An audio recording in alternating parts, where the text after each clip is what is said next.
கர்த்தருடைய நாமம் மகிமைப்படுவதாக. ஆண்டவர் வார்த்தைகளுக்கு நேராக நம்ம இருதயங்களை திருப்பலாம். ரோமர் அப்போஸ்தலனாகிய பவுல் ரோமருக்கு எழுதின நிருபம் 8ஆம் அதிகாரம் 28ஆம் வசனம். Romans chapter 8 verse 28. எல்லாரும் இணைந்து வாசிக்கலாம். அன்றியும் அவருடைய தீர்மானத்தின்படி அழைக்கப்பட்டவர்களாய் தேவனிடத்தில் அன்பு கூறுகிறவர்களுக்கு சகலமும் நன்மைக்கு ஏதுவாக நடக்கிறது என்று அறிந்திருக்கிறோம். தேவனிடத்தில் அன்பு கூறுகிறவர்களுக்கு சகலமும் நன்மைக்கு ஏதுவாக நடக்கிறது. அல்லேலூயா. இதனால் செய்தியுடைய தலைப்பு அன்பு கூறுங்கள், நன்மையாக நடக்கும். ஆமென். அன்பு கூறுங்க, கர்த்தரிடத்தில் அன்பு கூறுங்க, கர்த்தர் எல்லாவற்றையும் நன்மையாய் செய்வார். வேதம் அழகாய் சொல்லுகிறது, நாம் தேவனிடத்தில் அன்பு கூற வேண்டுமா? நம்முடைய தேவன் அன்பாகவே இருக்கிறார் என்று வேதம் சொல்லுகிறது. 1 யோவான் 4ஆம் அதிகாரம் 8ஆம் வசனமும் 16ஆம் வசனத்தையும் வாசிக்கலாம். 1 யோவான் 4ஆம் அதிகாரம் 8ஆம் வசனம். 1 John chapter 4 verse 8. அன்பில்லாதவன் தேவனை அறியான், தேவன் அன்பாகவே இருக்கிறார். ஆமென். நம்ம ஆண்டவர் எப்படி இருக்கிறாரா? அன்பாகவே இருக்கிறான். தேவன் அன்பாகவே இருக்கிறார். அன்பு இல்லாதவன் தேவனை அறியான். இன்றைக்கு அநேகர் சுவாப அன்பு இல்லாதவர்களாய், எப்பொழுது பார்த்தாலும் முரட்டாட்டமுடையவர்களாய், கோபமுடையவர்களாய் இருக்கிறார்கள். 16ஆம் வசனத்தில் வாசிக்கும் போதும் அந்த வார்த்தைகளும் வாசிக்கிறோம். தேவன் அன்பாகவே இருக்கிறார். 1 John chapter 4 verse 16. தேவன் நம்மேல் வைத்திருக்கிற அன்பை நாம் அறிந்து விசுவாசித்திருக்கிறோம். தேவன் நம்மேல வச்சிருக்கிற அன்பை நாம் அறிந்து விசுவாசித்திருக்கிறோம். அப்படி என்றால் ஆண்டவர் நம்ம மேல அன்பாய் இருக்கிறார். நாம் தேவனிடத்தில் அன்பாய் இருக்கிறோமா?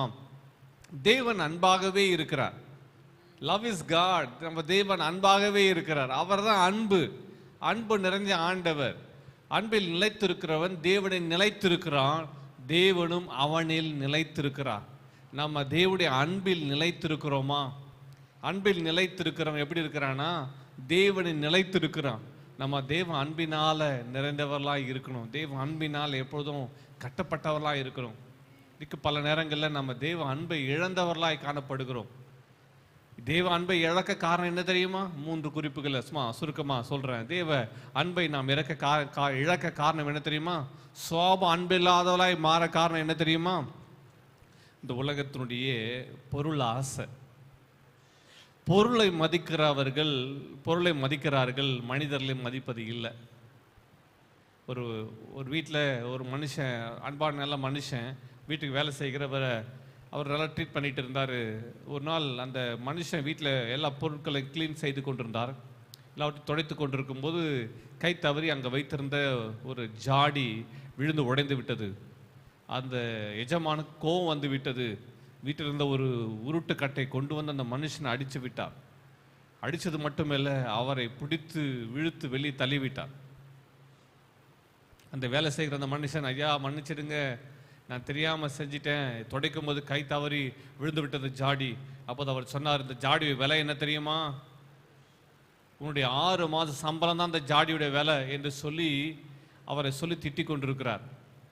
வீட்டுக்குள்ளே வேலைக்கு வராது, நீ உனக்கு சம்பளம் இல்லை, 6 மாதம் சம்பளம் இல்லாமல் தான் வேலை செய்கிறோம் என்று சொல்லி சத்தம் போட்டுக்கிட்டே இருக்கிறார்.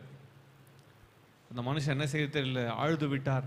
அப்படியே வீட்டு வாசப்படிக்கு வெளியே உட்கார்ந்து விட்டார். ஒரு மணி நேரம் கடந்தது. இந்த காரியங்கள் எல்லாவற்றையும் அவர் மனைவி பார்த்து கொண்டிருந்தார்கள். 1 மணி நேரம் கடந்தது. அவர் கோபத்தின் உச்சத்தில் இருந்தார். அதுக்கு பிறகு கொஞ்ச நேரம், 1 மணி நேரத்துக்கு பிறகு அந்த மனுஷன் வெளியே உட்கார்ந்து கொண்டிருக்கிறார். ஏனென்றால் அவருக்கு வேலை விட்டு போகிறதுக்கும் மனம் இல்லை. இதை நம்பி தான் அவர் குடும்பத்தை நடத்த வேண்டியிருக்கு. இந்த வேலையை விட்டுட்டா அடுத்து நம்ம என்ன செய்வோம், குடும்பத்தை எப்படி நடத்த போகிறோம் என்ற ஒரு நினைப்போடு கூட அவர் உட்கார்ந்து கொண்டிருக்கிறார். நேரங்கள் கடந்தது. 1 மணி நேரத்துக்கு பிறகு அவருடைய மனைவி இந்த கிச்சனில் சில வேலைகள்லாம் முடிச்சுட்டு வந்தாங்க. வரும்போது அவருக்கு உணவு கொடுத்தாங்க. அவர் எல்லாம் உணவெல்லாம் சாப்பிட்டு கொண்டிருந்தார். சாப்பிட்டு முடிச்சிட்டாரு. முடித்த பிறகு அவர் சாப்பிட்டு அந்த பிளேட்டை வைக்கும்போது அந்த பிளேட்டில் இருந்த அந்த ஸ்பூன் வைத்திருக்கிற அந்த ஸ்பூன் கீழே விழுந்தது. கீழே விழுந்த ஸ்பூனை எடுப்பதற்கு அவர் திரும்பினார். அப்போது அவரையும் அறியாமல் அவர் பயன்படுத்தின அந்த கண்ணாடி டம்ளர் கீழே விழுந்து உடைந்து விட்டது. ஒரு மனைவிக்கு கோபம் வந்து விட்டது. என்ன செய்தார்கள்? மனைவி அவரை பார்த்து கத்த ஆரம்பிச்சாங்க. உங்களுக்கு கொஞ்சமாவது பொறுப்பு இருக்கிறதா? உங்களுக்கு கொஞ்சமாவது இருக்கிறதா என்று சொல்லி ஸ்பூனை போட்டிங்க, எதுக்கு இப்போ டம்ளர் போட்டு உடைச்சிங்க? அவர் சொன்னார், நான் பர்பஸ்ஃபுல்லாக டம்ளரை உடைக்கலை, உங்களுக்கு என்ன அப்படி கோவம் என்று சொல்லி மனைவி அவரை பிடிச்சி திட்டிகிட்டே இருந்தாங்க. 10 நிமிஷத்துக்கு மேலே திட்டினாங்க. அவருக்கு கோவம் வந்து விட்டது.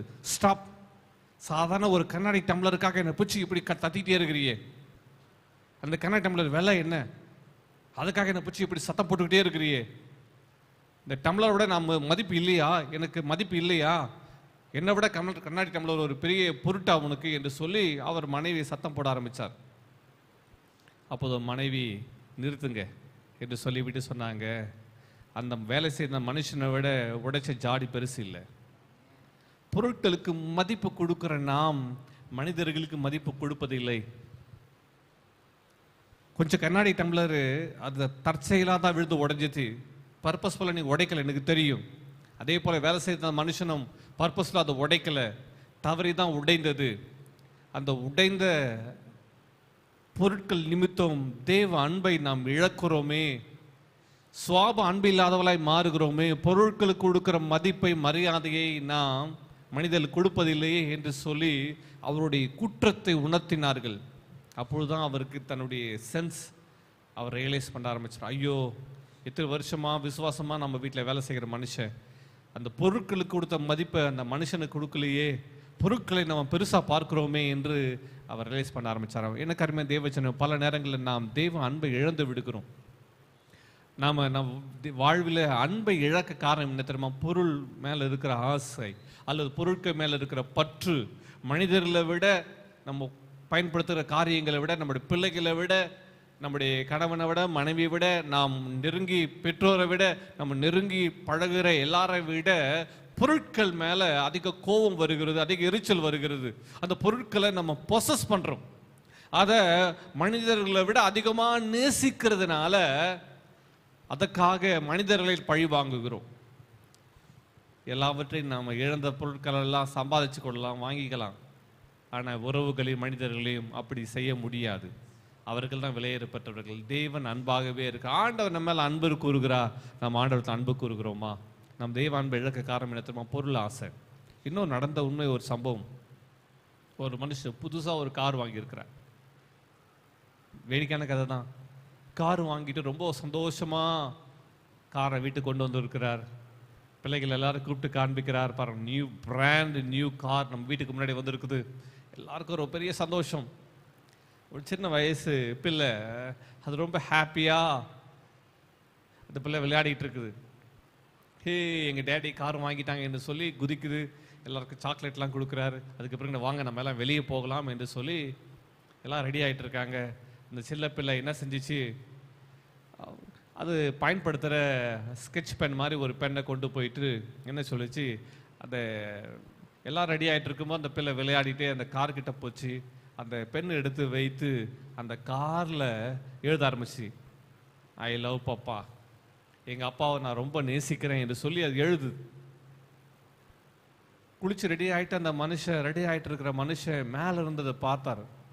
பார்த்த உடனே இப்போதான் நம்ம புதுசாக வாங்கிட்டு வந்திருக்கிறோம். குழந்தை என்ன செய்தது, காரில் எழுதிட்டது. அதோட பெயிண்ட் எவ்வளோ காஸ்ட்லி தெரியுமா? நாம் வேல்யூ பண்ணுறது, பொருட்களை வேல்யூ பண்ணுறோம், மனிதர்களை வேல்யூ பண்ணுறதில்ல.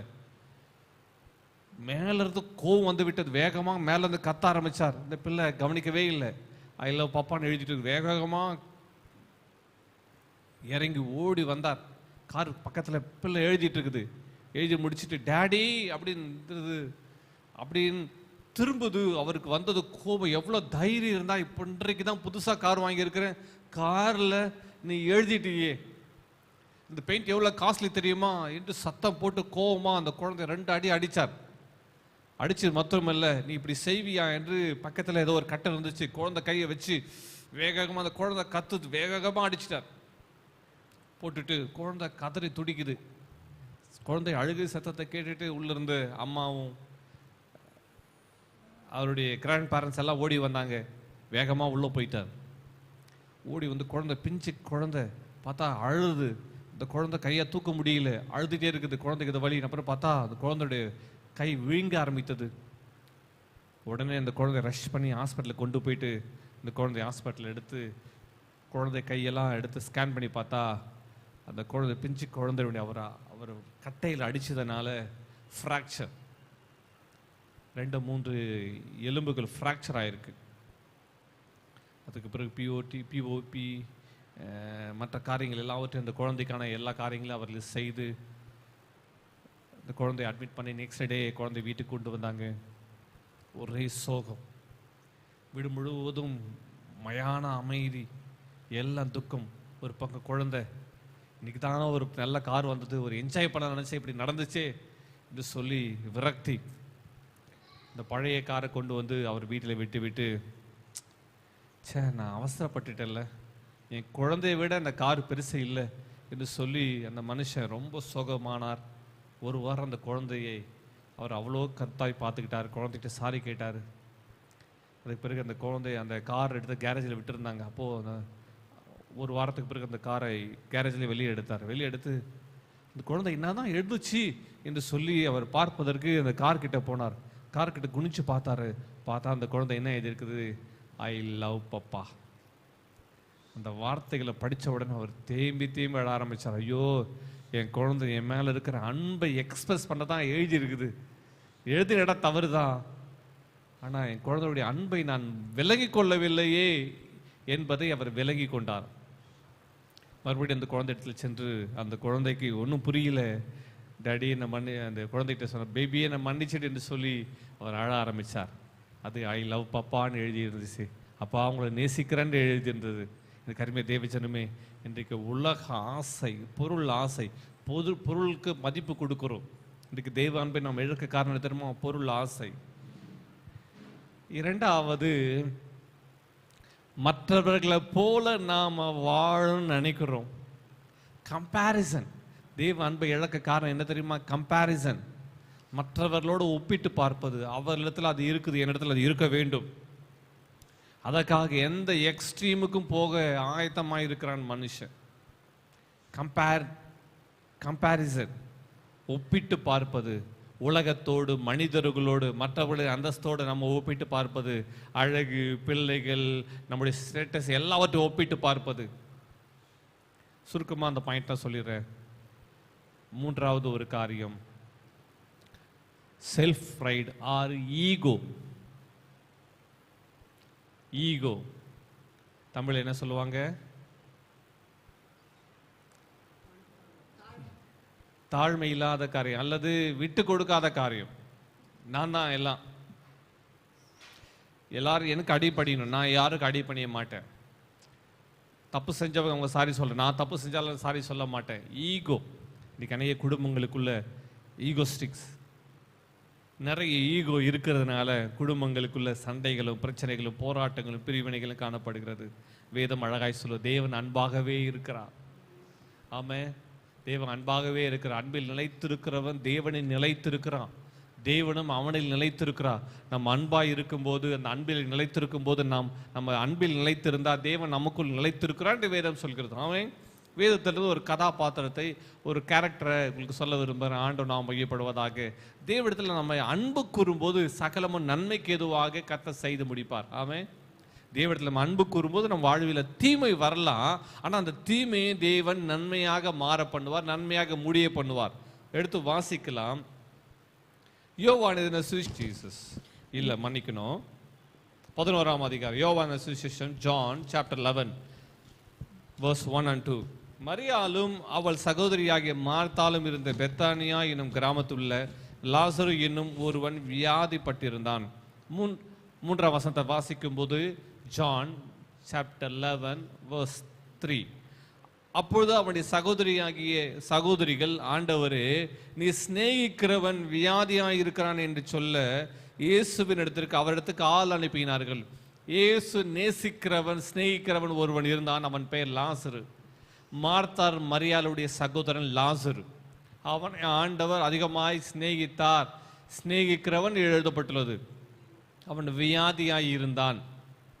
பல நேரங்கள் நம்ம நினைக்கிறோம், என் வாழ்க்கையில் ஏன் வியாதி வந்தது? ஆண்டவருக்கு அன்பாக இருந்தேனே, ஆண்டவர் நேசிக்கிறேனே, நான் ஆண்டவருக்காக ஊழியம் செய்கிறேனே, கர்த்தரை பின்பற்றுகிறேனே, பிரயாசப்படுறேனே, என் வாழ்வில் ஏன் வியாதி வந்தது?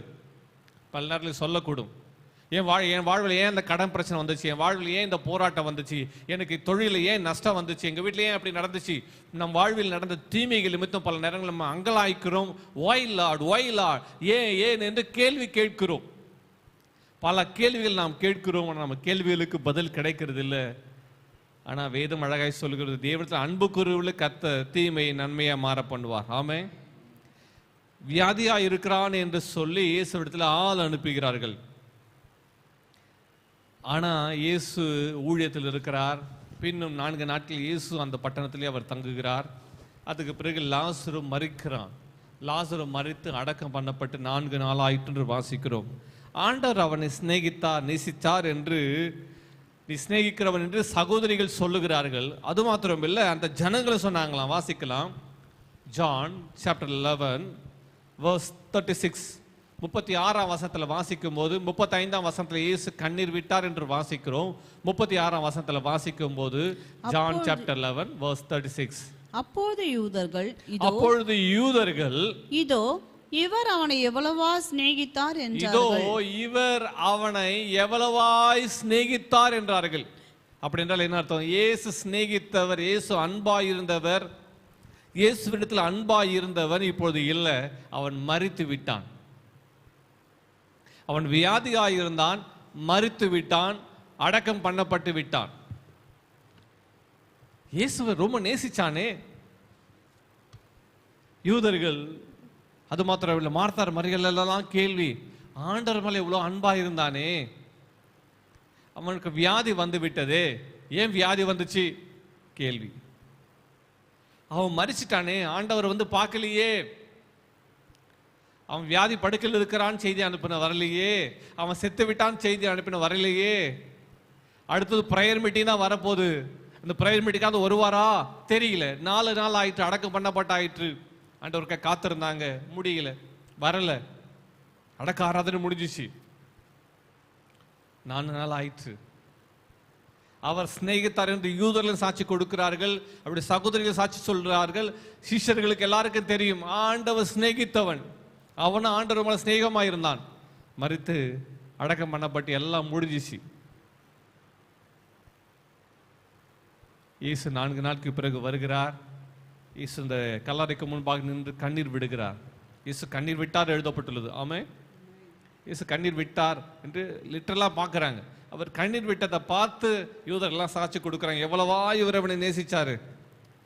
அடுத்த ஒரு காரியம் 37ஆம் வசனத்தில் வாசிக்கும் போது கவனிக்க வேண்டிய ஒரு காரியம், அவர்களில் சிலர் குருடனுடைய கண்களை திறந்த இவர் இவனை சாகாமல் இருக்க பண்ணவும் கூடாதா? நேசிச்சான்ல, ஆண்டவர் நேசிச்சான்ல, குருடனு கண்ணை திறந்தார்ல, செவிடர்ல கேட்க செஞ்சார்ல, முடவில் நடக்க செஞ்சார்ல, இவன் சாவை தடுத்திருக்க கூடாதா? இந்த நஷ்டத்தை தடுத்திருக்க கூடாதா? என் வாழ்வு அந்த பிரச்சனை தடுத்திருக்க கூடாதா? போராட்டத்தை மாற்றி இருக்க கூடாதா? இந்த அவமான நிந்தையை மாற்றி இருக்க கூடாதா? ஏன் ஆண்டவர் அலோ பண்ண? Why God allows? ஏன் தேவன் அலோ பண்ணார்? தேவன் ஏன் எதற்காக அனுமதிச்சார்?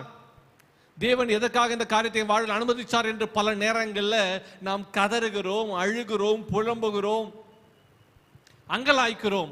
பல நேரம் நம்முடைய கேள்விகளுக்கு பதில் கிடைப்பதில்லை. கிதியோன் அப்படிதான் ஜெபம் பண்ணார், எங்களோட தேவன் இருந்தா எங்க வாழ்வில் இப்படியெல்லாம் ஏன் நடக்குது? தேவன் எங்களோடு இருந்தா எங்களுக்கு எப்படிப்பட்ட போராட்டங்கள் வருகிறது? என்ன மீதியான கையில் எங்களை ஆண்டவர் ஏன் ஒப்பு கொடுத்தார்? அவருடைய அற்புதங்கள்லாம் அதிசயங்கள்லாம் எங்க? செங்கடலை பிளந்தாரே, யோர்தானை பிளந்தாரு, இந்த மீதியான கையிலிருந்து எங்களை விடுவிக்க முடியலையே என்று சொல்லி அவன் அங்கலாய்த்தான். பல நேரம் நம்ம நம்முடைய வாயில் அநேக கேள்விகள், அநேக அங்கலாய்ப்பின் வார்த்தைகள், போராட்டங்கள், உள்ளத்தில் அநேக நெருக்கங்கள், வியாதி படுக்கையில் இருக்கிறது நிமித்தம், மருத்துவமனையில் போராட்டத்தின் நிமித்தம், தொழில குடும்பத்தில் வந்த நஷ்டத்து நிமித்தம், பிள்ளைகள் வாழ்வில் வந்த போராட்டத்தின் நிமித்தம், வியாதி படுக்கை நிமித்தம், பெற்றோர் வாழ்வில் இருக்க நெருக்கத்தின் நிமித்தம், பண கஷ்டத்தின் நிமித்தம், போராட்டம், வாழ்வில் அநேக நெருக்கங்கள், போராட்டங்கள், பிரச்சனைகள் நடுவில் இந்த வார்த்தைகளை கேட்டுக்கொண்டிருக்க அருமையான மகளே, மகனே, வேதம் அழகாய் சொல்லுது, தேவனிடத்தில் அன்பு கூறுகிறவர்களுக்கு சகலமும் நன்மைக்கு எதுவாய் நடக்கிறது. ஆமென். சோர்ந்து விடாதே மகளே, மகனை சோர்ந்து விடாதே. நீ அவரிடத்தில் அன்பு கூறுவாயானால் உன் வாழ்வில் அவர் நன்மையானவைகளை செய்ய வல்லவராய் இருக்கிறார். ஆமென், ஆமென். அவர் சாகாமல் இருக்க கூடாதா என்று சொல்லி யூதர்கள் சொல்லுகிறார்கள், சிநேகித்தார் என்று யூதர்கள் சொல்லுகிறார்கள். இயேசு என்ன செய்தார், இந்த சூழ்நிலை இயேசு எப்படி மாற்றினார் என்று வாசிக்கும் போது வேதம் அழகாய் சொல்லுகிறது. அவர் அங்க இருக்கிற யூதர்களை பார்த்து சொல்றாரு, அந்த கல்லை புரட்டி போடுங்க அப்படி சொல்றாங்க. அப்போது சகோதரி மார்த்தாள் சொல்றாங்க, ஆண்டவரே நீ கல்லை புரட்டி போட சொல்றீங்க, அவன் மேல அன்பு வந்துடுச்சு உங்களுக்கு, உண்மைதான். அதனால கல்லறை உள்ள போயிட்டு நீங்க லாசரை பார்க்க போறீங்களா நினைச்சிட்டா. 4 நாள் வந்து பார்க்கல, இப்போ வந்துட்டீங்க, லேட்டா வந்துட்டீங்க, அதனால கல்லெல்லாம் புரட்டுறது நல்லா இருக்காது. 4 நாள் ஆயிட்டு நாரும். கல்லை புரட்டி போடும் போது நீங்க உள்ள போயிட்டு கல்லறைக்குள்ள இறங்கி அவனை பார்த்துட்டு வரலாம்னு நினைக்கிறீங்க. அவங்க நினைச்சிட்டாங்க. இயேசு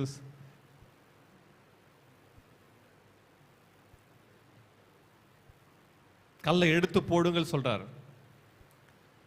உடனே மார்த்தாள் வந்து, ஆண்டவரே 4 நாள் ஆயிட்டே நாருமே. இயேசு சொல்றாரு, 40ஆம் வசனத்துல வாசிக்கும், இயேசு அவளை நோக்கி, கல்லை புரட்டுங்கள் சொன்னா கல்லை புரட்டுறதுக்கு பல நேரத்தில் மனம் இல்லை. ஆண்டவர் நம் வாழ்வில் கல்லை புரட்ட சொல்லுகிறார். கல் என்பது எதை குறிக்கிறது? தேவனுடைய அற்புதங்கள் நடப்பதற்கு, அதிசயங்கள் நடப்பதற்கு தடை கற்கள், ஸ்டம்பிள் பிளாக்.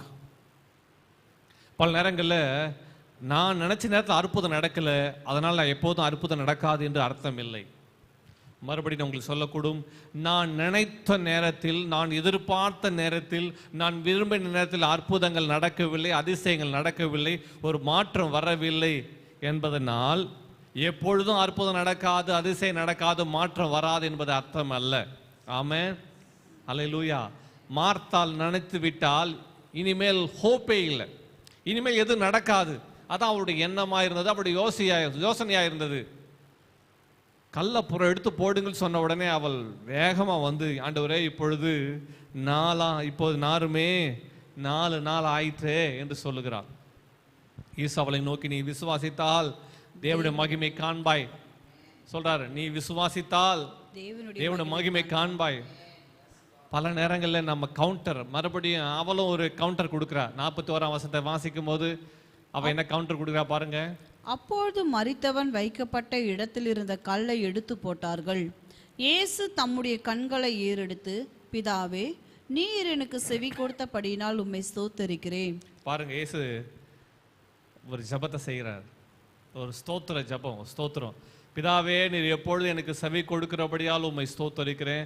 இங்கு சுற்றி இருக்கிற ஜனங்களை விசுவாசிக்கத்தக்கதாக கிரியைகளை செய்கிறபடியால் உம்மை ஸ்தோத்தரிக்கிறேன் என்று சொல்லி 43ஆம் வசனத்தை அவர் சொல்லுகிறார்.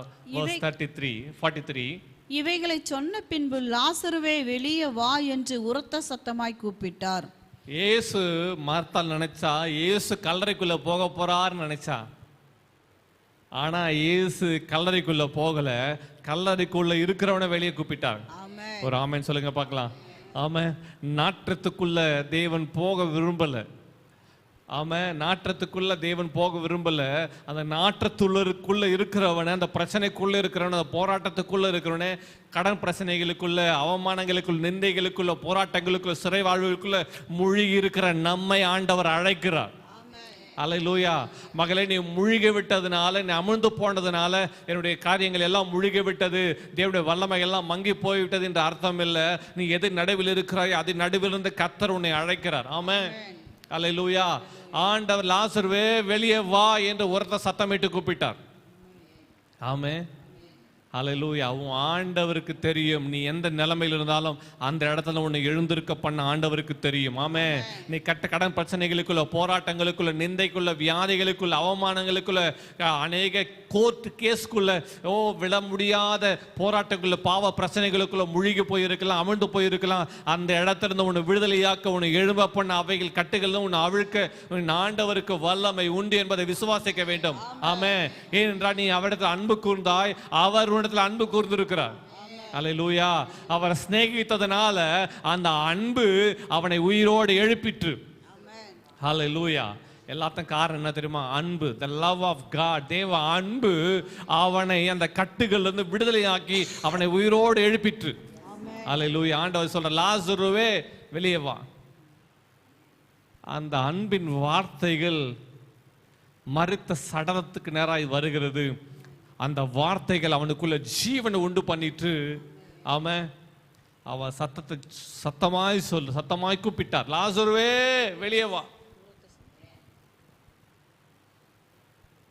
சுற்றி இருக்க ஜனங்கள்லாம் பார்க்கறாங்க, யூதர்லாம் பார்க்கறாங்க, மார்த்தாள் மரியாள் பார்க்கறாங்க. அவ அழுகிறத போறதுனால அவர் ஆறுதல் சொல்றதுக்கு வந்த ஜனங்கள்லாம், உறவினர்கள், சொந்தங்கள் எல்லாம் நின்றுட்டு இருக்காங்க. எல்லாரும் பார்த்துட்டு இருக்காங்க. என்ன நடக்குது, என்ன நடக்குது?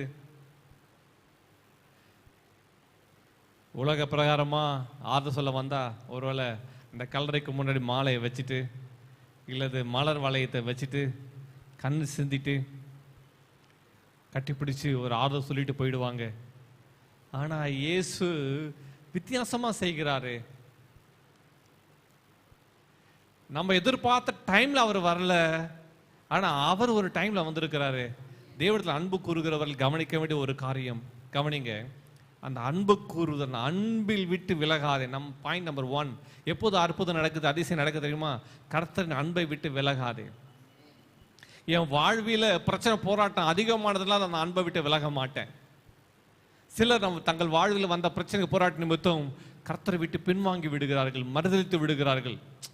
எல்லாம் செஞ்சார்ப்பா, இந்த நேரத்தில் ஆண்டவர் என்னை கைவிட்டார் என்று சொல்லி பின்வாங்கி விடுகிறார்கள். அல்லது ஜெபம் பண்றதை விட்டுறாங்க, சர்ச்சுக்கு போறதை விட்டுறாங்க, கர்த்தரோட ஐக்கியத்தை விட்டு விடுகிறார்கள்.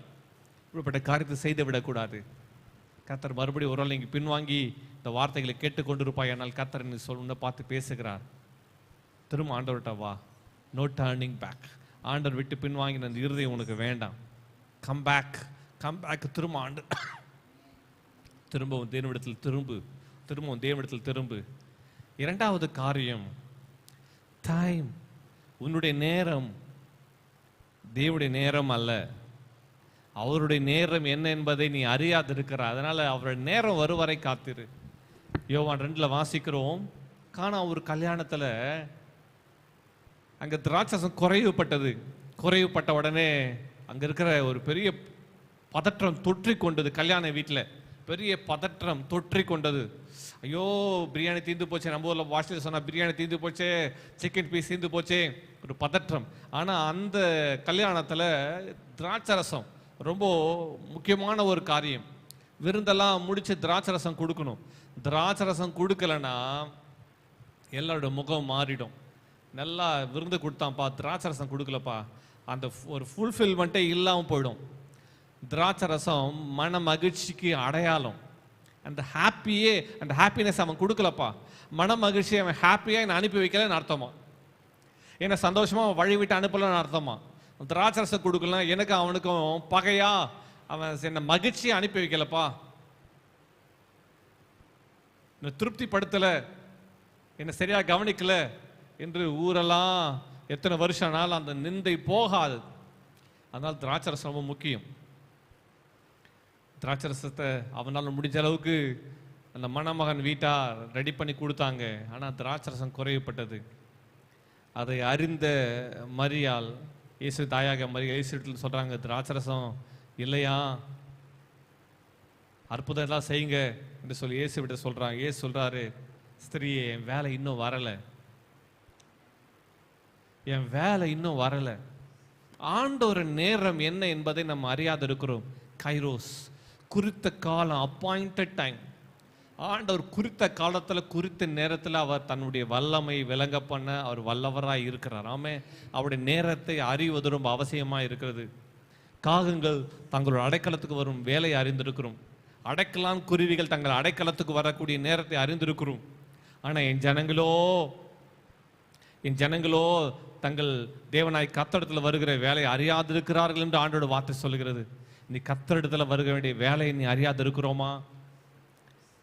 ஆண்டவர் அவர் நேரத்தில் கைரோஸ் டைம், அவருடைய நேரத்தில், அவர் குறித்த நேரத்தில், அப்பாயிண்டட் டைம்ல அவர் வல்லமையான கிரியைகளை செய்து முடிப்பார். ஆமென், அல்லேலூயா. அவருடைய நம்ம விரும்புகிற நம்ம எதிர்பார்த்த நேரத்தில் வராதனால அற்புதம் நடக்கலைன்னு அர்த்தம் இல்லை, அற்புதம் நடக்காது என்ற அர்த்தம் இல்லை. ஆமென். அவரால் எல்லா நேரத்திலையும் அற்புதம் செய்ய முடியும். ஆமென். அவர் குறித்த நேரம் வந்தது. கானா ஒரு கல்யாணத்தில் ஆண்டவர் தண்ணீரை திராட்சரசமாய் மாற்றினார். கவலையோடு ஐயோ இல்லையா என்ற எண்ணத்தோடு போக வேண்டும் என்றிருந்த அந்த மணமகள் வீட்டார் நடுவில் தேவனுடைய வல்லமை வெளிப்பட்டது. எல்லாரையும் மகிழ்ச்சி ஆக்கினார். ஆமென். உன் தேவனால் உனக்கு அற்புதம் செய்ய முடியும். உன் தேவனால் உன் வாழ்வை உயர்த்த முடியும். உன் தேவனால் உன் வாழ்வு தண்ணீரை போல இருக்கிற அந்த வாழ்வை திராட்சரசமாய் மாற்ற முடியும். Amen. Water turn into wine. கர்த்தர் உன்னை மகிழ்ச்சியினால, சந்தோஷத்தினால, கழிப்பினால் உன்னை நிரப்ப முடியும், உன்னை செழிப்பாக்க முடியும். ஆமென். பொறுமையா காத்துரு. ஹல்லேலூயா. அந்த இடத்துல நடந்த காரியம் என்ன தெரியுமா? லாசருவை உயிரோடு எழுப்பும் போது ஆண்டோடைய நேரம், அவர் குறித்த நேரத்தில் அவர் வந்து லாசரு உயிரோடு எழுப்பினார். அநேகர் விசுவாசிக்கத்தக்கதாக அவர் நடுவில் லாசரு உயிரோடு எழுப்பி அவர் அற்புதத்தை செய்தார். ஆமே. அல்லேலூயா. யூதர்ல வழக்கப்படி அவங்க நினைக்கிறாங்க, இப்படி சொல்றாங்க. என்ன சொல்ற தெரியுமா? ஒரு மனுஷன் அல்லது மனுஷி செத்துட்டா அந்த ஆவி 2 அல்லது 3 நாட்கள் அது சுற்றி அங்கேயே சுத்திட்டு இருக்கும்.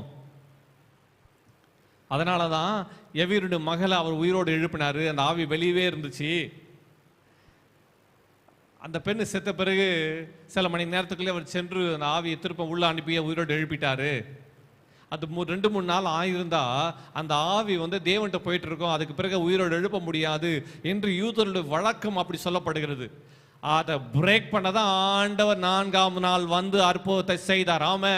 உன்னுடைய பாரம்பரியத்தினால தேவனுடைய வல்லமை உன்னால் அபத்தமாக்க முடியாது. அல்லேலூயா.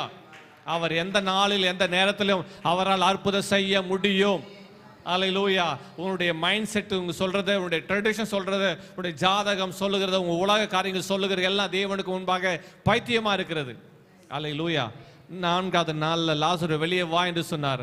அந்த வார்த்தை அவனுக்குள்ள ஜீவனாய் பிரவேசித்தது. ஆமென். செத்தவனை உயிரோடு அவர் பார்த்தாரு. ஆனா அவர்களோ உயிரோடு இருக்கிற தேவனுடைய அற்புத வல்லமைய விசுவாசிக்காதனால, அந்த வல்லமையை உணராதனால அவன் செத்தவனாகவே பார்த்தாங்க. அதை நாற்றம் எடுக்கிறவனா பார்த்தாங்க. அந்த சரீரம் அழுகி போகிறதா பார்த்தாங்க. மார்த்தாள், மரியாள் எல்லாம் யூதர்கள் எல்லாமே. ஆமென். அவர் மரிச்சவனை அழுகி போகிறதுக்கு ஏதுவான அந்த சரீரத்தை, சாவுக்கு ஏதுவான சரீரங்களை உயிர்ப்பிக்கிற ஆவியானவர் இன்றைக்கும் ஜீவனுடையவராய் இருக்கிறார். ஆமென். வெளியே வா என்று சொன்னார். அவன் மரித்தவன் உயிரோடு எழுந்தான். ஆமென். அல்லேலூயா. உயிரோடு எழுந்து அவன் வெளியே வந்தான். கர்த்தருடைய வல்லமை வெளிப்பட்டது. அல்லேலூயா. இன்றைக்கு ஆண்டவரிடத்தில் அன்பு கூறுவது நிறுத்தாதே மகளே. 2வது ஒரு காரியம், அன்பு கூறுவது. தேவனிடத்தில் அன்பு கூறுவது நிறுத்தாதே மகனே, மகளே. அவரிடத்தில் அன்பு கூறு. 2வது ஒரு காரியம், கைரோஸ் டைம். கர்த்தருடைய குறித்த காலம், வேலை வரும் வரையில் காத்திரு. 3வது ஆண்டவர் அங்கே இடத்துல ஒரு வார்த்தையை சொன்னதை வாசித்தோம். 40ஆம் வசனத்தில் வாசித்தோம். நீ விசுவாசித்தால் தேவனுடைய மகிமை காண்பாய். நீ விசுவாசி. உன் விசுவாசத்தை மட்டும் இழந்து விடாதே. உன் தேவன் மேலே வைத்திருக்கிற அந்த நம்பிக்கை, அந்த விசுவாசத்தை இழந்து விடாதே. நிச்சயமா எனக்கு அவர் வார்த்தை கொடுத்திருக்கிறார். அந்த வார்த்தை நிச்சயமா நிறைவேற்றுவார். அவருடைய வார்த்தை என் வாழ்வில் வல்லமையான கிரியைகளை செய்யும் என்று சொல்லி அவர் வார்த்தை மேலே நீ விசுவாசமாக இருப்பாயானால் உன் வாழ்வில் வல்லமையானவைகளை, மகிமையானவைகளை அவர் செய்து முடிப்பார். ஆமென். அல்லேலூயா. யோவான் 11ஆம் அதிகாரம் 44ஆம் வசனத்தில் வாசிக்கும் போது நடந்த என்ன காரியம் பார்த்தீங்கன்னா, யோவான் 11:44 வாசிக்கும் போது நடந்த காரியம் தெரியுமா? அப்பொழுது மரித்தவன் வெளியே வந்தான். அவன் கால்களும் கைகளும் பிரேத சீலைகளினால் கட்டப்பட்டிருந்தது. அவன் முகமும் சீலையால் சுற்றப்பட்டிருந்தது. இயேசு அவர்களை நோக்கி, இவனை கட்டவிழ்த்து விடுங்கள் என்றார். இயேசு யாரை கட்டவிழ்க்க சொன்னார்? இயேசு யாரை கட்டவிழ்த்து விடுங்கள் என்று சொன்னார்? யார் கட்டினார்களோ அவர்களே கட்ட அவிழ்க்க சொன்னார். யாரை கட்ட அவிழ்க்க சொன்னார்? எந்த யூதர்கள் லாசருவை சீலைகளினாலே கட்டி, நம்முடைய ஊர் வழக்க பிரகாரம் பார்த்தீங்கன்னா மரித்த சடலத்துக்கு ஆடைகளை உடுத்தி, சிலர் குளிப்பாட்டுவாங்க, ஆடைகளை உடுத்தி, சிலர் அந்த ஆடைகளை மேலே சுற்றி விட்டு இந்த கால் மட்டும் கட்டியிருப்பாங்க. அப்படியே அவங்க குழிக்குள்ளே வச்சிருவோம். ஆனால் யூதரில் வழக்கப்படி அப்படி அல்ல. ஒரு சரீரம் செத்து விட்டால், ஒரு மனுஷன் செத்துட்டாலும் என்ன பண்ணுவாங்கன்னா, அவங்க வாசனை திரவியங்கள்லாம் உடம்புல பூசி சீலைகள், துணி, நம்ம புடவைன்னு சொல்கிறோம் பார்த்தீங்களா, புடவை, அந்த சீலைகளை ஒயிட் கலர் கிளாத்னால ஃபுல்லாக ரேப் பண்ணி வாசனை திரவியங்களை அந்த சரீரம் முழுவதும் தடவி விடுவாங்க. தடவி ரேப் பண்ணி, அது மாத்திரம் ரேப் பண்ணி, அதுக்கு பிறகு அவர்கள் அந்த வச்சிருக்க அந்த நாடாவையினால சுற்றி முழுசாக ஃபுல்லாக கட்டி விடுவார்கள். கட்டி அவர்கள் வைக்கும்போது நடக்கிற என்ன தெரியுமா, அந்த சில அவங்களுக்கு குறித்திருக்க அந்த வருஷங்கள், அந்த வருஷத்துக்கு பிறகு என்ன ஆகும், அந்த சரீரம் அழுகி, அதில் இருந்த வருகை அந்த திரவம் எல்லாம் வழிஞ்சு போன பிறகு ஒரு வருஷமோ இல்லை, அவங்க கணக்கு பிரகாரம் பார்த்தா சில வருஷங்கள் வச்சிருக்காங்க. அதுக்கு பிறகு அங்கே எலும்பு மட்டும்தான் இருக்கும், அங்கே மசல் இருக்காது, எலும்பு மட்டும் இருக்கும். அந்த எலும்பு எடுத்து அவர்கள் பத்திரப்படுத்தி வைப்பார்கள். ஏனென்றால் அந்த சரீரம், அந்த எலும்பு மறுபடியும் அவசியமாக தேவைப்படும், அது உயிரோடு எழும்பும் என்று அவர் நம்புகிறார்கள். ஆமாம், அப்படிதான் லாசருவை அவங்க பதப்படுத்தி என்ன பண்ணுவாங்கன்னா, அவங்க அந்த வாசனை திரவியங்கள்லாம் பூசி சீலைகளை போட்டு கட்டி அதில் வச்சுட்டாங்க. அந்த வாலிபெல்லாம் பத்திரமா தூக்கி கொண்டு போய் வச்சிருக்கிறாங்க.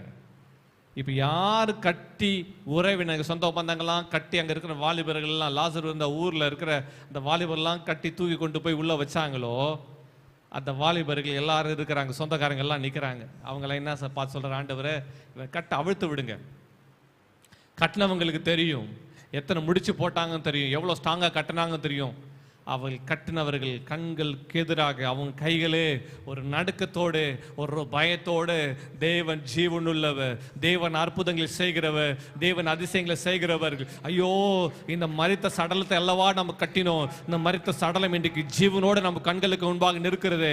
ஆமாம், கர்த்தர் இன்றைக்கு உன் கண்கள் காணும்படி, உன் காதுகள் கேட்கும்படி, மகளே மகனே இந்த வார்த்தை கேட்டுக்கொண்டிருக்க சகோதரனே சகோதரி, எந்த கண்கள் உங்கள் கண்களுக்கு எதிராகவே உங்கள் வாழ்வு, உங்கள் குடும்பம் அழிஞ்சதை பார்த்தீங்களா, உங்கள் வியாதிகள், பலவீன படுக்கைகளை, உங்கள் குடும்பம் சின்ன பின்னமானது, நீங்கள் கோரமான காரியங்கள், கோர விபத்துகளை சந்தித்தது எல்லாவற்றையும் பார்த்தீங்களா, அப்படியே அந்த நினைவு அலைகள் உங்கள் வாழ்விலுடைய பசுமரத்தானே போல் இருக்கிறதா, தேவன் இன்றைக்கு அந்த அவருடைய வார்த்தையை அனுப்புகிறார். அதே கண்களுக்கு முன்பாக, உங்கள் கண்களுக்கு முன்பாகவே, உங்கள் கைகளுக்கு முன்பாகவே தேவன் அற்புதங்களை செய்ய விரும்புகிறார், அதிசயங்களை செய்ய விரும்புகிறார். எந்த கைகள் நிலங்களை, வீடுகளை விற்றதோ, எதை நீங்கள் இழந்தீர்களோ அவைகளை மறுபடியும் பெற்றுக்கொள்ள, மறுபடியும் திரும்ப சுதந்திரத்துக் கொள்ள, மறுபடியும் நீ அவைகளை சுதந்திரத்துக் கொள்ள, உங்க கண்கள் காண, உங்க காதுகள் கேட்க, உங்க கைகளால் உணர்ந்து பெற்றுக்கொள்ளும்படி தேவன் செய்வார். ஆமென்.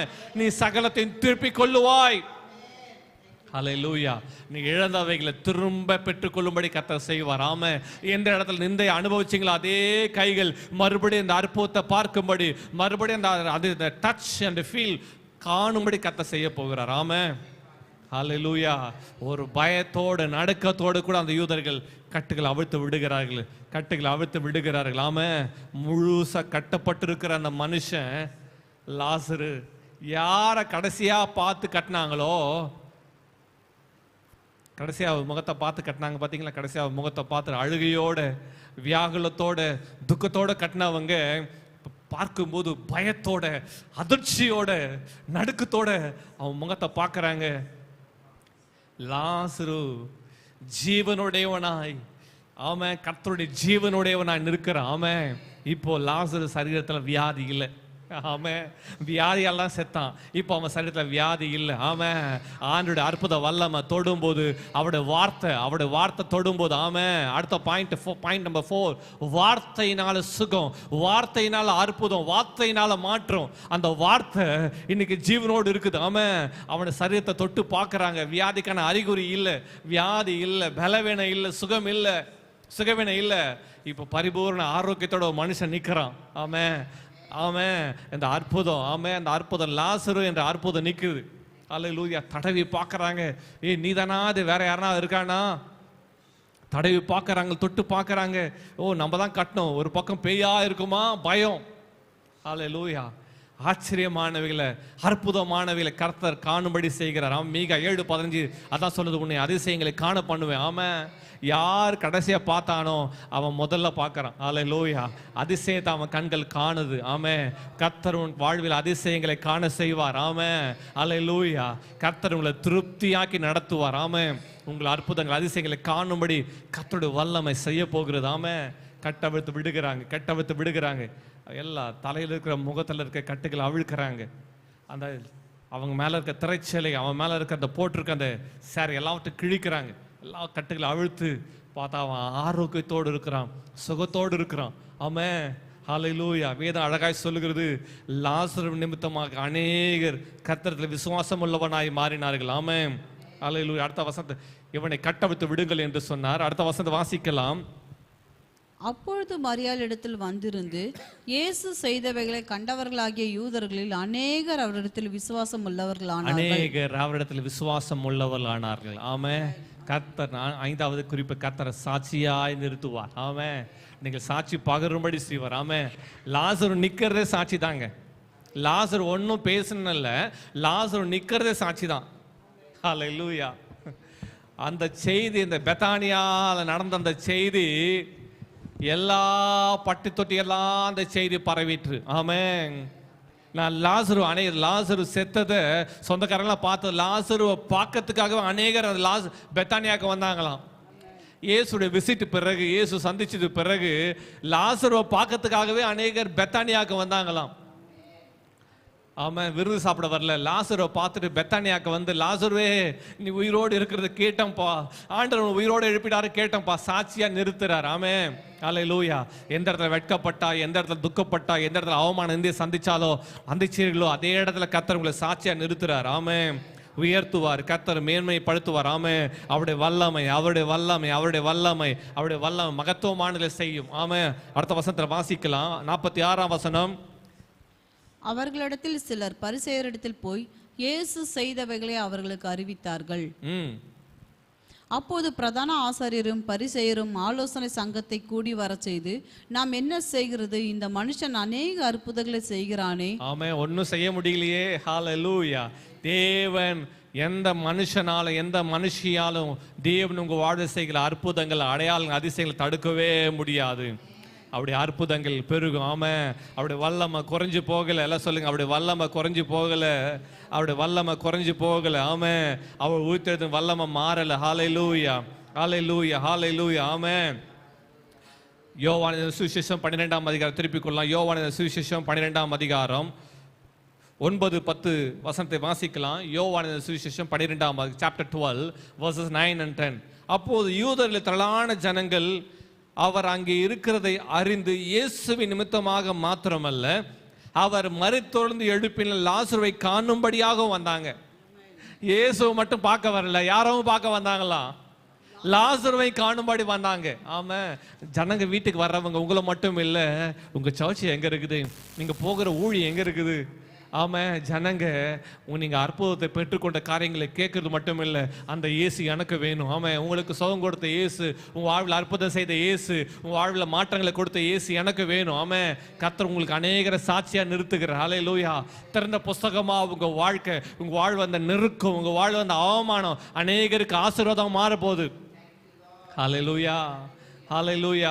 உங்களை பற்ற செய்தி எல்லா இடங்களும் பரவும்படி கர்த்தர் செய்கிறார். ஆமென். இதான் நடக்க போகுது. எண்ட் டைம் ரிவைவல் அதான் நடக்க போகுது. கர்த்தரே செய்ய போகிறார். கர்த்தருடைய கரம் செய்யும், கர்த்தருடைய வல்லமை செய்யும். ஆமென். ஹல்லேலூயா. காணும்படியாக வந்தாங்க. இயேசுவை மட்டும் பார்க்க வரல, லாசரை பார்க்கும்படி வந்தார்களாம். அடுத்த வசனத்தை வாசிக்கலாம். லாசரு நிமித்தமாக யூதரில் அநேகர் போய் இயேசுவினிடத்தில் விசுவாசம் வைத்தபடியால் பிரதான ஆசாரியர்கள் லாசருவை தேடினாங்களாம். ஆமா, லாசரு மேல, ஆமா, லாசருவை உட்காருங்க, லாசருவை காணும்படியாக ஜனங்கள் ஓடி ஓடி வந்தாங்க. கர்த்தர் வல்லமையான கிரியைகளை செய்தார். ஆமா, எனக்கு அருமையா தேவ ஜனமே, இதனால கர்த்தருடைய வார்த்தை பெற்றுக்கொண்டிருக்கிற கர்த்தருடைய ஜனமே, அவருடைய வார்த்தை உங்கள் வாழ்வில் வல்லமையான கிரியைகளை செய்யும். ஆமாம், உங்கள் வாழ்வில் தேவன் வல்லமையான மகத்துவமான கிரியைகளை செய்வார். ஆமாம், இதனால் கர்த்தரத்தில் அன்பு கூறுகிற சகலமும் நன்மைக்கு எதுவாய் நடக்கிறது என்று நாம் அறிந்திருக்கிறோம். ஹல்லேலூயா. நன்மையானவைகளை, மகிமையானவைகளை கர்த்தர் உங்கள் வாழ்வில் செய்ய அவர் வல்லவராக இருக்கிறார். ஹல்லேலூயா. அவரோட வார்த்தை மேலே விசுவாசம் வையுங்க. அவர் குறித்த நேரத்தில் உங்கள் வாழ்வில் எல்லாவற்றையும் செய்வார். ஆமாம், அவர் நேரம் வருவரை காத்திருங்க, சோர்ந்து போகாதீங்க. ஆமாம், அநேகருக்கு உங்களை சாட்சியாக நிறுத்துவார். ஆமாம், உங்களை கனப்படுத்துவார், மேன்மைப்படுத்துவார். அவர் வார்த்தைகள் ஒரு நாள் ஒருபோதும் தரையில் விழாது. ஹல்லேலூயா. நம்ம எல்லாரும் இணைந்து ஜெபம் பண்ணலாமா? ஹல்லேலூயா. ஆன்லைனில் ஆஃப்லைனில் இணைந்திருக்க எல்லா தேவஜனமே நம்ம எல்லாரும் இணைந்து ஜெபம் பண்ணுவோம். அவருடைய கரம், அவருடைய வல்லமை, அவருடைய பிரசன்னம் இன்றைக்கு உங்கள் வாழ்வில் அற்புதங்களை செய்யும். ஹல்லேலூயா. இன்றைக்கு உங்கள் வாழ்வில் வியாகுலத்தோடு, பலவீனத்தோடு, சுகவீனத்தோடு, ஐயோ என் வாழ்வு எப்படி நடக்கும், காரியங்கள் எப்படி மாறுதலாக முடியும், என்ன நடக்குமோ தெரியலையே என்ற ஏக்கத்தோடு இருக்கிறீங்களா? கண்ணீரோடு இருக்கிறீங்களா? அவமான நிந்தைகள் எங்கள் வாழ்வை சூழ்ந்து இருக்கிறது என்று சோர்ந்து போய் இருக்கிறீங்களா? இன்றைக்கு கர்த்தர் உங்கள் வாழ்வில் அற்புதங்களை செய்வா. தேவனிடத்தில் அன்பு கூறுவதை பிரதான நோக்கமாய் கொள் மகளே. ஹல்லேலூயா. ஆண்டவர்கிட்ட சொல்வியா, ஆண்டவரே நான் உம்மை நேசிக்கிறேன் ஆண்டவரே, இந்த உலகத்துடைய எல்லா காரியங்களையும் பார்க்கல உம்மை நேசிக்கிறேன் ஆண்டவரே, உண்மையில் அன்பு கூறுவேன் ஆண்டவரே. கர்த்தரத்தில் அன்பு கூறுவதை உன் வாழ்வில் பிரதான நோக்கமாய்க்கொள். ஹல்லேலூயா, ஹல்லேலூயா, ஹல்லேலூயா. நான் அவரிடத்தில் விசுவாசம் வைப்பேன். நன்றி ஆண்டவரே. அவர் வார்த்தை உறுதியாய் பற்றி கொள்வேன். அவர் குறித்த நேரம் வருவரை நான் காத்திருப்பேன். அநேகருக்கு கர்த்தர் நீ சாட்சியாக வைப்பார். ஆமே. ஏசாயா தீர்க்கன் இப்படியா எழுதுகிறார், நானும் கர்த்தர் எனக்கு கொடுத்திருக்க பிள்ளைகளுமோ வென்றால் இஸ்ரவேலிலே நாங்கள் அடையாளங்களாகவும் அற்புதங்களாகவும் இருக்கிறோம். ஹல்லேலூயா. கர்த்தர் உங்களை அப்படியாக மாற்றுவாராக. அநேகருக்கு நீங்கள் அடையாளமாகவும் அற்புதங்களாகவும் அநேகர் வாழ்வை கர்த்தரை திருப்புகிறவர்களாக கர்த்தர் உங்களை மாற்றுவாராக. கர்த்தருக்கு ஸ்தோத்திரம், கர்த்தருக்கு ஸ்தோத்திரம், கர்த்தருக்கு ஸ்தோத்திரம். இப்போது எல்லாரும் ஒப்பு கொடுத்து ஜெபிக்கலாமா? ஸ்தோத்திரம். ஒப்பு கொடுத்து ஜெபம் பண்ணு மகளே, மகனே, ஒப்பு கொடுத்து ஜெபம் பண்ணு. கர்த்தரை நோக்கி பாரு. கர்த்தாவே உமக்கு ஸ்தோத்திரம். ஆண்டவர் வார்த்தை சொல்லுகிறது, பலம் உள்ளவனுக்காகிலும் பலனற்றவனுக்காகிலும் உதவி செய்கிறது லேசான காரியம். கர்த்தர் இன்றைக்கு உனக்கு அற்புதங்களை செய்வார். ஹல்லேலூயா, ஹல்லேலூயா. அன்றையும் அவருடைய தீர்மானத்தின்படி அழைக்கப்பட்டவர்களாய் தேவனிடத்தில் அன்பு கூறுகிறவர்களுக்கு சகலமும் நன்மைக்கு எதுவாய் நடக்கிறது. ஆமென். கல்வாரி சிலுவையில் இயேசு சிந்தின இரத்தத்தினால இன்றைக்கு உங்களுக்கு அற்புதங்களை செய்வார். அந்த கல்வாரி சிலுவை நோக்கி பார் மகளே, மகனே. கல்வாரி சிலுவை நோக்கி பார். உனக்காக தொங்குகிற இயேசுவை பார். உன்மேல் அவர் அன்பு கூர்ந்ததுனால தன் ஜீவனையே கொடுத்தாரு. அந்த அன்பு பெரியது. அந்த அன்பு உன்னை வெட்கப்படுத்தாது. அந்த அன்பு உன்னை தலைக்குனிய விடாது. உனக்காக அற்புதங்களை செய்வார். உனக்காக அதிசயத்தை செய்வார். உனக்காக மாற்றங்களை கட்டளையிடுவார். நன்றி ஆண்டவரே, நன்றி ஆண்டவரே, நன்றி ஆண்டவரே. கர்த்தாவே உமக்கு ஸ்தோத்திரம், உமக்கு ஸ்தோத்திரம். அந்த கல்வாரி சிலுவை நோக்கி பாருங்க. ஆண்டவரே, நீர் என்மேல் அன்பு கூர்ந்ததுனால எனக்காக நீர் மரித்தீர், மூன்றாம் நாள் உயிரோடு எழுந்தீர். உமக்கு ஸ்தோத்திரம். அந்த அன்பை என்னை வெட்கப்பட விடாத ஆண்டவரே நன்றி செலுத்துகிறேன். நன்றி ஆண்டவரே. இன்றைக்கு பக்கம் நான் திரும்புகிறேன், உம்மண்டே வருகிறேன் ஆண்டவரே. நீர் என்னோட பேசின இந்த தீர்க்கதரிசன சத்தத்திற்காக நன்றி செலுத்துகிறோம். உடைய வார்த்தையின்படி என்னை பிளஸ் பண்ணுங்கப்பா. உடைய வார்த்தையின்படி என்னை ஆசீர்வதிங்க ஆண்டவரே. உடைய வார்த்தையின்படியே என் வாழ்வில் வல்லமையானதை செய்யுங்க. ஓ, நீ விசுவாசத்தால் தேவனுடைய மகிமை காண்பாய் என்ற வார்த்தையில் அப்படியே இன்றைக்கு ஜனங்கள் வாழ்வில் நிறைவேறும்படி ஜெபிக்கிறோம். நன்மைக்கு ஏதுவாய் எல்லா தீமைகளை தேவனே நீ நன்மைக்கு ஏதுவாய் மாற பண்ணுவீராக. எல்லா தீமைகள் நன்மையாய் மாற பண்ணுவீராக. அன்றைக்கு யோசேப்பு சொன்னது போல ஆண்டவரே, நீங்க எனக்கு தீமை செய்ய நினைச்சீங்க, ஆனா தேவன் இன்றைக்கு நீங்கள் காணுகிறபடி அந்த தீமையை நன்மையாய் கர்த்தர் மாற பண்ணினார் என்ற வார்த்தைகள் அப்படியே நம்முடைய ஜனங்கள் வாழ்வில், உங்க பிள்ளைகள் வாழ்வில் நிறைவேறுவதாக கர்த்தருடைய வல்லமையான கரம் அற்புதங்கள் அதிசயங்களை செய்தரும்படி ஜெபிக்கிறோம். உடைய பரிசுத்த வல்லமை கரல ஒப்பு கொடுக்கிறோம்ப்பா. அர்ப்பணிக்கிறேன் ஆண்டவரே. கர்த்தாவே, எந்த வேலையில எந்தெந்த குறிப்புகளுக்காக ஜெபம் பண்ணி கொண்டிருக்கிறாங்களோ எல்லா ஜெபங்களுக்கு தேவன் பதில் கொடுப்பீராக. மாற்றங்களை கட்டளிடுவீராக. எல்லா குறைகள் நிறைவாவதாக. இவங்கள் கண்ணீரை கர்த்தர் களிப்பாய் மாற பண்ணும்படி ஜெபிக்கிறோம். இவங்க கடந்து வந்த எல்லா கண்ணீரும் பள்ளத்தாக்குகள் ஆண்டவரே எல்லா நீரூற்றுகளாய் மாறுவதான்னு ஜெபிக்கிறோம் ஆண்டவரே. சங்கீதக்காரர் சொன்னது போல தீயை தண்ணீரை கடந்து வந்தோம், செழிப்பான தேசங்களை கொண்டு வந்து விட்டீர் என்ற வார்த்தைகள் நிறைவேறும்படி ஜெபிக்கிறோம். உடைய நாமத்தில் ஆசீர்வதித்து ஜெபிக்கிறோம். பெரிய காரியங்களை செய்யும் இயேசு விலையேறப்பட்ட வல்லமை நாமத்தில் ஆசீர்வதித்து ஜெபிக்கிறோம் பிதாவே. ஆமென், ஆமென்.